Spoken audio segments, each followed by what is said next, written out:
Yeah. Uncle is 41. He's my uncle. So 43 would be my cousin.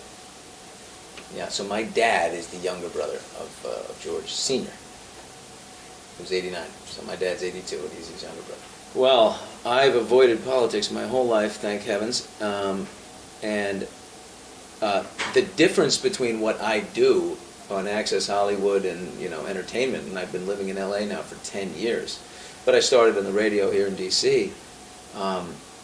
You know, I was the fish out of water in this documentary. I did this because I don't do this regularly, and I have a mainstream audience. So it was exciting for the World Wildlife Fund and for Nat Geo to try and get somebody, you know, who's in the mainstream and is a fish out of water to tell this story. You know, they planted the idea and it just grew until next thing I know I'm on a plane and we're going. We first landed in Kathmandu. We were looking at the illegal trade. That's where the deals go down for rhino horn. But when we got to the Chitwan and we were driving around, we stopped and we were just, you know, soaking in the beauty. And one of our guys says, "Rhino." To the right, we look over and there's a 15-foot long, 3-ton living, breathing tank looking right at us. And if he wanted to just ram the side of that truck, we would be 30 feet in the air. It's huge, huge.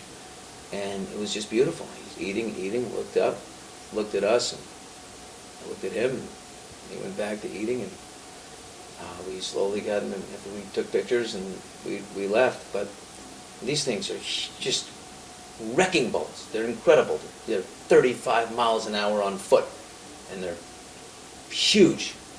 And it was amazing. Thought about it for days. And we saw many more rhino after that. But the first one was, boom, right in the face. You look at a poacher, is that a bad person? Sounds like it. In the title, poacher means bad. But those who run the international poaching, you know, criminal rings, yes.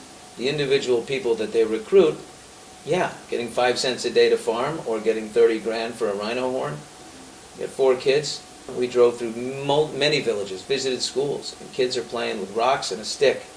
No iPads, no, none of that. So, can you empathize with what they're doing? Yeah, I certainly did. I don't think they're bad people. I don't think Chinese are bad people because they believe that rhino horn in its pulverized form, you know, cures rheumatism, cancer, arthritis, you know, it's an aphrodisiac, all of this. Lived that way for hundreds of years. So turning these perceptions and these, you know, takes time. It takes people in the mainstream doing a story here and there. 3 milligrams of sedative. We dart the side of the rhino, and it's hard to pierce that plate, so you do it with a really sharp dart, and it just takes 3 milligrams, and down they go.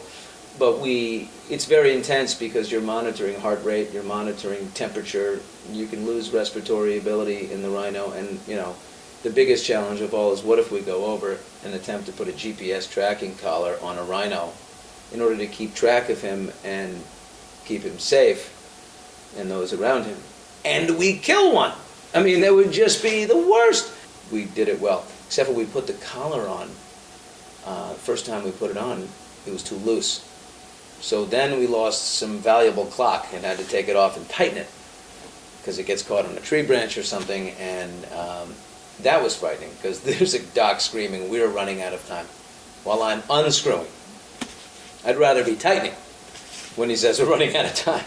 A great part of our documentary is how upped the fight is. The conservationists are fighting with unmanned aerial drones now, conservation drones from the sky. You know, it used to be by foot and by river only, and elephant back. That's exciting. It's making it really hard to be a poacher. I'm pretty opinionated, and I'm not afraid to share my opinion, but I've been tweeting a lot about this cause, trying to get those who follow me and others to tweet about it. This week I'm going to talk to some friends with more followers and see if I can get them to tweet for me and get retweets out of it. I do think it helps.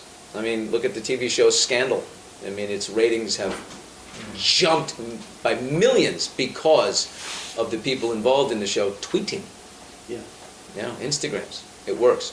No, I actually, when I did my first entertainment report on TV, you actually followed me the day after that, and everyone I worked with said, "Do you know Billy Bush?" And I said, "I don't know him, but one day I'm going to tell him this story." And I think maybe we could be friends. We could tweet at each other. Why not? Listen, I've got people on Twitter. It's crazy that I feel like I know really well. We'll start tweeting now.